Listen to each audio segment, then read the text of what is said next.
Hola, ¿qué tal amigas y amigos? Esto es Impacto Sport. Hoy le tenemos un invitado de lujo, el licenciado Héctor Córdoba. ¿Cómo está, licenciado? ¿Qué tal, Gustavo? Amigos, un gusto compartir con ustedes estos minutos de entrevista.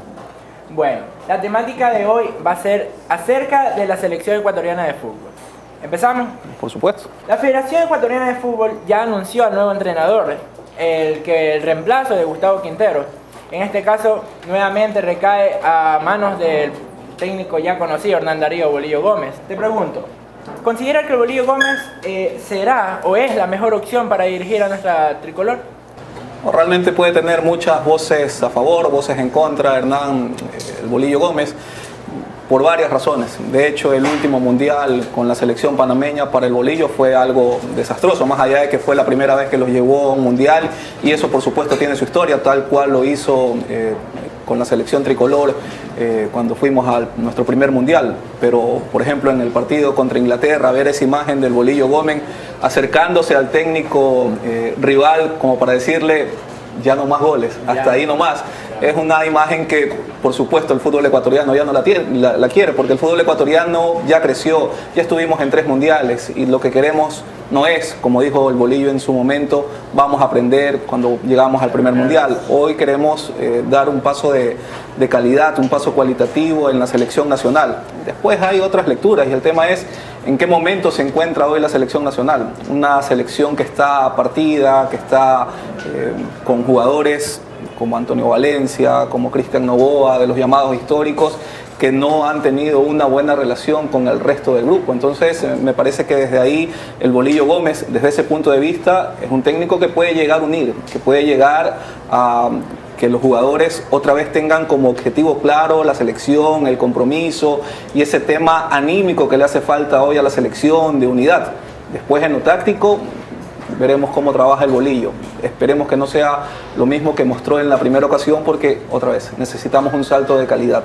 Pero luego de oír tantos nombres, se decía de Ricardo Lavolpe, se decía al mismo ex técnico de Liga de Quito, Ricardo Bauza, se escuchó al mismo Ricardo Gareca, técnicos como Juan Carlos Osorio. ¿Por qué inclinarse nuevamente a cuáles fueron los motivos, usted como periodista, que cree que llevaron a que la Federación Ecuatoriana de Fútbol se inclinara por el Bolillo Gómez? Uno podría especular sobre muchos motivos, porque después habría que preguntarle a los directivos finalmente cuáles fueron precisamente esas razones. Pero una de ellas seguramente tiene que ver con el tema económico. Alguien puede decir la selección nacional necesita un técnico como Pep Guardiola, porque ese sería el que nos dé el salto de calidad. Sí, pero ¿cuánto cuesta? O el propio Gareca o Lavolpe. Primero es un tema económico. Hoy el Bolillo Gómez va a estar por $1 millón, el doble de lo que ganaba en Panamá. No es un técnico barato tampoco, por si acaso, el Bolillo Gómez. Seguramente con eso pudimos haber tenido otro técnico. Lo económico, seguramente una razón. Después, el tema que comentábamos hace un momento, este tema de la sensación de que la selección está partida en cuanto a grupos, un grupo dirigido por X jugador, otros por Z jugador, es decir, hay una selección partida. ¿Quién es un técnico ideal para eso? El Bolillo Gómez, y en ese sentido ya lo demostró, incluso logró una unidad inédita incluso en el país, o sea, alrededor de la selección ecuatoriana, y es algo que logra el fútbol, logramos unirnos todos. También llegamos a pelearnos todos en su momento. Entonces, desde ese punto de vista, me parece que esa pudo haber sido una de las razones también que al momento de estar estudiando las carpetas dijeron, bueno, Bolillo Gómez ya demostró que es capaz de unir una selección, de unir un país, por eso podemos traerlo. Lo otro, lo económico. Lo tercero, es un técnico que ya conocemos, es un técnico que ya sabemos cómo se maneja tácticamente. Y cuarto, sin duda, la confianza que le tienen los directivos al técnico de la selección. Porque, a ver, nosotros podemos aquí discutir, debatir 50 horas, 20 días de quién puede ser el técnico. Pero ni usted, ni yo, ni los hinchas tenemos la decisión de cuál es el técnico que va a ser contratado, sino los directivos. Entonces los directivos analizan y finalmente son los que deciden. Después nosotros lo que podríamos hacer, y de hecho es lo que realizamos, es debatir, cuestionar, intentar informar, ver diferentes opciones para que la gente que nos está viendo, escuchando, tenga precisamente un criterio sobre quiénes serían los que vienen a manejar a la selección. Bueno, usted ya lo dijo, el Bolillo Gómez viene de ser técnico de Panamá, lo llevó por primera vez a un mundial. pero lastimosamente no se le dieron las cosas a Panamá. Resultó último de su grupo, todos los equipos de su grupo lo ganaron. ¿Y usted cree que eso es considerable para que le resten credibilidad al Bolillo Gómez? Todo tiene que ser analizado dentro del contexto preciso que manifiesta. La selección panameña llegó a su primer mundial. Panamá no es una potencia futbolística. Panamá es un equipo que incluso en la última fecha y con resultados que se dieron alrededor logró esa clasificación histórica con jugadores que sobrepasan los 30 años. O sea, no era una experiencia fácil para Panamá. Incluso en esa goleada con Inglaterra, que la hinchada panameña haya celebrado ese gol cuando iban 6-1, cuando cualquier otro equipo hubiera denostado que marcar un gol en una goleada de 6-1, ellos celebraron eso. O sea, me parece que hay que dar el contexto de las cosas. Usted le pregunta a un panameño cómo le fue a la selección de Panamá y seguramente le dirán, fue increíble, marcamos nuestro primer gol, hicimos nuestro primer mundial, logramos estar en una cita ecuménica, pero claro, y reiteramos o regresamos a lo que hablábamos al inicio, no es lo que quiere Ecuador. O sea, Ecuador no quiere ir a ser goleado, Ecuador no quiere ir a dar su primer gol porque ya lo hizo, ya tuvo su primera victoria, ya estuvo en octavos de final. Es decir, hoy Ecuador, con lo mínimo que se alegraría la afición ecuatoriana es con llegar a cuartos. Cada vez queremos superar. Ya estuvimos en octavos de final, o sea, lo mínimo que quisiéramos es estar en cuartos de final, o por qué no seguir soñando 7 partidos, llegar a una final. Difícil, complicado, pero en algún momento se tiene que soñar y se tiene que ir trabajando para lograr concretar un sueño de esa magnitud. ¿Qué estilo cree que nos viene a traer el Bolillo Gómez? Porque lo pregunto porque se vienen partidos, ya está confirmado por la Federación Ecuatoriana de Fútbol, que Ecuador va a tener partidos amistosos, que se viene Oman, se viene Qatar, Perú y Costa Rica. Y en estos partidos ya va a estar el Bolillo Gómez. Ya será el timonel de nuestra selección. ¿Qué estilo cree que podrá implementar el Bolillo Gómez a nuestra tricolor? No creo que cambie mucho a su tradicional 4-4-2 y mucho más haciéndolo en Quito, que además es otro tema que en algún momento se podría analizar, discutir si a la selección ecuatoriana le sigue conviniendo o no jugar en la capital de la República, pero seguramente será otro tema de análisis. Pero la cuestión es el estilo. El Bolillo Gómez tiene un estilo definido y más con la selección nacional. 4-4-2 que lo llevó al primer mundial, que sabe que arropando sobre todo en el medio campo con laterales que se proyectan al ataque es lo que seguramente tendremos del Bolillo Gómez. Otra vez, es un tema de analizar y de ver qué propone hoy el Bolillo Gómez, porque a lo mejor y nos sorprende y en los próximos partidos, pensando en ya las eliminatorias, empieza a jugar con línea de 3 porque cree que tiene los elementos necesarios para hacer eso, con jugar con 5 en el medio campo. Es decir, me parece que aquí también viene un tema de análisis del Bolillo Gómez, de saber qué es lo que tengo, con qué cuento para, con base en eso, empezar a armar mi equipo. Porque los jugadores no se adaptan al técnico. Es el técnico el que se tiene que adaptar a lo que tiene. O sea, uno no puede pensar que, a ver, si yo lo tengo a Mbappé en mi equipo, seguramente voy a jugar al contragolpe y será una de mis sorpresas o de mis motivos para estar siempre buscando al ataque. Pero si no lo tengo, ¿qué voy a hacer? Si tengo un jugador fornido, tipo Felipe Caicedo, que va a estar en el centro del área, que no es rápido, pero que sí es técnico, que tiene presencia y que tengo que jugar para él, el estilo de mi equipo va a cambiar. Entonces el técnico tiene que adaptarse a lo que tiene. Pero usted ya lo acaba de decir, la calidad de jugadores. ¿Por qué? Porque el Bolillo Gómez viene, como ya lo dijo también, de una selección panameña que con su edad, con su estilo de juego quizás son más físicos que la selección ecuatoriana de fútbol. ¿Por qué? Porque a pesar de eso la selección ecuatoriana de fútbol tiene jugadores muy rápidos, el caso de Antonio Valencia, Renato Ibarra, Jefferson Montero cuando le daban la oportunidad. Ahora la pregunta es si el Bolillo Gómez en sí podrá modificar a esta selección ecuatoriana de fútbol. ¿Por qué? Porque hay jugadores nuevos. Hay jugadores en una plantilla nueva, ya no van a ser los mismos, ya no está Walter Ayoví, ya son jugadores nuevos.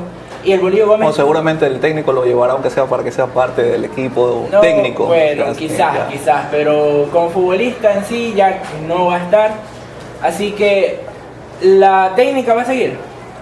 A ver, es ver primero el bolillo y me parece que por eso sí era conveniente, porque también se comentaba mucho, se decía que el técnico tenía que ser contratado recién el próximo año después de que haya las elecciones en la Federación Ecuatoriana de Fútbol, pero eso es perder tiempo. O sea, las selecciones ya empiezan a trabajar de cara al próximo mundial, a las próximas eliminatorias, y tenemos estos partidos amistosos donde el técnico empieza a trabajar, empieza a llamar a jugadores que cree le van a servir, o que por lo menos dice, a ver, no sé, por dar nombres propios, Cifuentes está en su mejor racha goleador, en su mejor momento, es el goleador del campeonato, ok, lo voy a llevar a la selección ecuatoriana. Resulta que en la selección ecuatoriana vuelve el tema de la indisciplina para John Jairo Cifuentes. Recordemos que en la última convocatoria, él junto a 5 compañeros más se salieron de la concentración. Entonces resulta que el técnico, por muy dotado técnicamente que esté Cifuentes, lo lleva a la selección, llega con un tema de indisciplina, le rompe la selección, dice, bueno, aquí no va.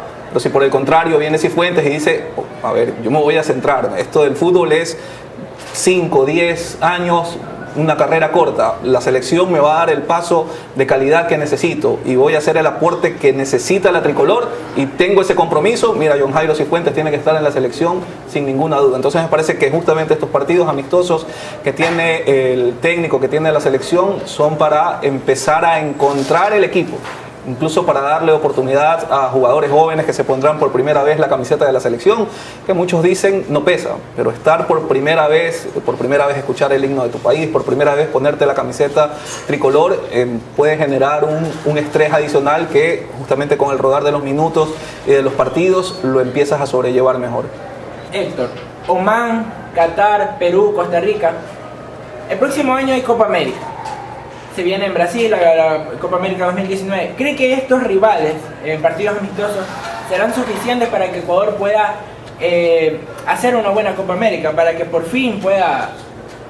A ver, nunca van a ser suficientes los partidos de una selección, pero no es un problema de la selección ecuatoriana. O sea, de hecho hoy los técnicos de las selecciones nacionales, más que técnicos, se convierten precisamente en seleccionadores, porque no tienen el tiempo ni el espacio necesario para trabajar. ¿Cuánto tiempo trabaja un técnico de cara a un partido amistoso? 4 o 5 días. En eso puedes trabajar tácticamente al equipo, después a otro partido 4 o 5 días más.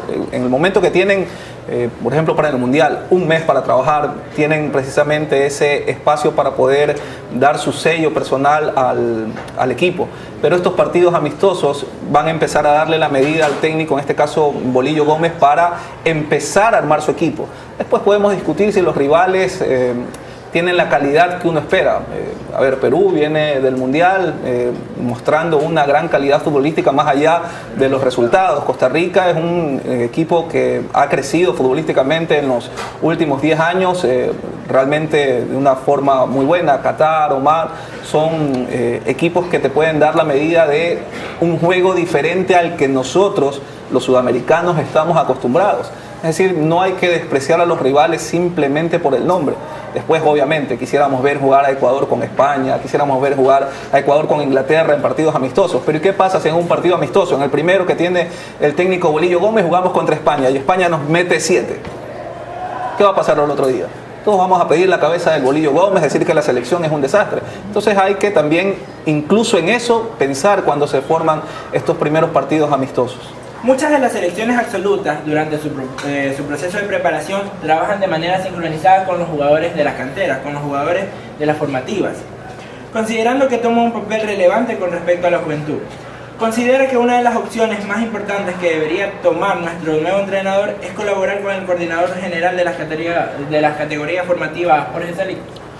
A ver, hay dos cosas. Primero, que las selecciones como tal no tienen formativas.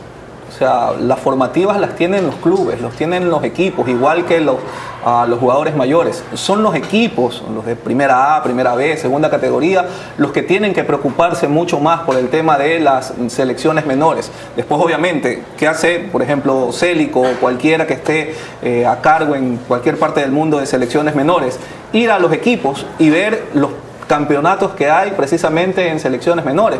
Aquí tenemos campeonatos sub-18, sub-16, sub-14, sub-20. Bueno, a partir de eso empiezo a ver qué tienen los equipos. Y después estas selecciones menores sí tienen oportunidad de trabajar con más tiempo, de hacer estos microciclos de una forma más organizada que la selección mayor, porque a la selección mayor, como reúne jugadores de Inglaterra, de España, de Italia, o sea, es difícil juntar a la selección que vas a utilizar realmente en los partidos. Podrías hacer microciclos con jugadores de aquí, pero finalmente, y la experiencia así lo dice, de esos que están en los microciclos, finalmente a la selección van 6 o 7, el resto no. Entonces no serviría como demasiado para ese tema. Con las selecciones menores, sí, y por supuesto tienen que trabajar en conjunto, o sea, ni siquiera es un tema de que hay que decirlo, es un tema que está implícito. El técnico, en este caso Bolillo Gómez, es el jefe de las selecciones, no solo de la mayor, sino también de las menores. No es que las selecciones menores trabajan por su lado, porque además, si pensamos en proyecto, un proyecto viene precisamente con las formativas, de decir, este jugador que hoy tiene 16 años, en 3, 4 años, lo quiero ver ya en la selección mayor. Y para eso yo, técnico de la selección mayor, voy a ir a los microciclos de la menor, a ver cómo se está trabajando y la proyección que van teniendo. Y en algún momento, al mejor, a los dos mejores, lo traigo a una de las convocatorias de la selección mayor, no a jugar, sino para que empiece a sentirse parte de la selección. Héctor, tenemos preguntas de nuestro público. Nos dice, ¿usted cree que con el Bolillo Gómez Ecuador podría ganar su primer mundial o por lo menos llegar a una semifinal? Mira hasta dónde soñamos. Bueno, no es malo soñar, de hecho me parece que para poder alcanzar los sueños primero hay que tenerlos. Y lo comentábamos hace un momento, ya estuvimos en octavos de final, así que lo mínimo con lo que creo los ecuatorianos estaríamos contentos, porque de todas formas llegar a un mundial nos va a alegrar en ese momento, pero lo mínimo sería llegar a cuartos de final. Y después, mira, en el fútbol puede pasar cualquier cosa, son 7 partidos para ser campeón y si nosotros desde afuera soñamos, imagínense ustedes lo que sienten los jugadores adentro. O sea, no sé si tuvieron la oportunidad, por ejemplo, de ver lo que Pogba les decía a sus compañeros antes del partido contra Argentina. Les decía algo así, no me importa que ahí esté Messi, que sea el mejor jugador del mundo. Nosotros vinimos a ganar la Copa del Mundo y no nos vamos a ir sin eso. También es un tema de los jugadores, o sea, es otra vez. Si nosotros desde afuera soñamos, imagínense lo que están dentro de la cancha. Tenemos otra pregunta. ¿Por qué cree que la selección no pudo llegar al mundial? ¿Debido a los jugadores o al técnico? Fue una combinación de todo. Fue el desperdicio más grande de la selección con mayor proyección que hemos tenido en los últimos 20 años. Esta selección que no clasificó al mundial pudo haber hecho un papel histórico en la cita ecuménica. Digo pudo porque finalmente ni siquiera logramos clasificar y fue un conjunto de todo, empezando por la directiva, un expresidente que está detenido, después el que lo sucedió no tuvo la talla necesaria para estar al frente de la selección, jugadores quejándose porque no tenían patacones o jugo de naranja, la prensa también hablando de la selección, la hinchada que finalmente en los últimos partidos no sentía o no hacía sentir el apoyo a la selección nacional. O sea, fue un conjunto que dejó afuera a la selección. Y muchos en algún momento pudieran hablar de esto que tanto se dice en los medios de comunicación, en las conversaciones entre amigos, la trinca de los jugadores, que la trinca no permitió que esta selección vaya porque no querían al técnico o porque no querían a los directivos. Sinceramente, ni siquiera digo que sea verdad o mentira que existan trincas en los equipos, pero si tú juegas en el barrio, quieres ganar hasta el partido amistoso, al partido que juegan por cola, quieren ganarlo, todos. Entonces, a mí no me cabe en la cabeza que existan jugadores y que además convenzan a otros a decir, mira, juguemos este partido para perderlo para que se vaya el técnico, o no clasifiquemos al mundial para que el presidente se vaya. Me parece descabellado pensarlo. Entonces, esta selección nacional tuvo demasiados problemas que se vieron incluso reflejados en el último partido contra Argentina. Que antes del partido jugadores se vayan de la concentración que se vayan a farrear y que regresen en la madrugada. Me parece que fue el mayor ejemplo de lo mal que estaba la selección. Que el técnico los haya puesto sabiendo que habían salido, que habían roto la disciplina y los puso porque alguien les dijo tienes que ponerlos. Me parece que era precisamente el ejemplo de que esta selección lamentablemente desde adentro, desde lo disciplinario, estaba mal. Y en algún momento alguien me comentaba que la disciplina termina incluso imponiéndose a la inteligencia, porque si eres disciplinado vas a llegar a conseguir lo que quieres. Muchas veces alguien que es muy inteligente, o para hablar de futbolistas, muy talentoso, tiene todo el talento del mundo, pero no tiene la disciplina, termina mal. Y aquí tenemos muchos ejemplos. Jaime Iván Caviedes, por poner nombres propios, uno de ellos. Bueno, la última pregunta nos dice, ¿el gran culpable de no clasificar al Mundial es Carlos Villasís? ¿Debe seguir en la Federación Ecuatoriana de Fútbol? No, son dos cosas. No creo que sea el gran culpable, porque uno podría decir que, hablando de porcentajes, los que tienen el mayor peso sin duda son los jugadores, porque pueden tener una mala directiva, un mal técnico, pero en la cancha son ellos los que finalmente deciden el resultado de un partido. Pero sin duda que el presidente, y lo decíamos hace un momento, tiene una gran responsabilidad sobre esto, no solamente el presidente, sino toda la directiva. Si debe irse o no de la Federación Ecuatoriana de Fútbol, sinceramente desde que se fue el expresidente Chiriboga, creo que debió haber renunciado todo su directorio, incluido por supuesto el vicepresidente, el ingeniero Álvarez de la Torre, todo el directorio debió haberse ido, no a la cárcel con el ingeniero Chiriboga porque no tienen responsabilidad, o por lo menos nadie ha puesto alguna responsabilidad en ese tema, sino que tuvieron que haberse ido todos de la directiva porque formaron parte de esa nefasta directiva de la Federación Ecuatoriana de Fútbol que se vio envuelta en estos problemas de corrupción. Y alguien en algún momento me dijo, es que a ver, si Villasís se iba, renunciaba todo el directorio, era como aceptar que ellos formaron parte de esa corrupción. Y no, porque podían haberse ido, haber renunciado, dejando claro que por respeto a la afición, al fútbol ecuatoriano y precisamente a no deberle nada, nos vamos. Y después han demostrado que tienen o han tenido hasta el momento una incapacidad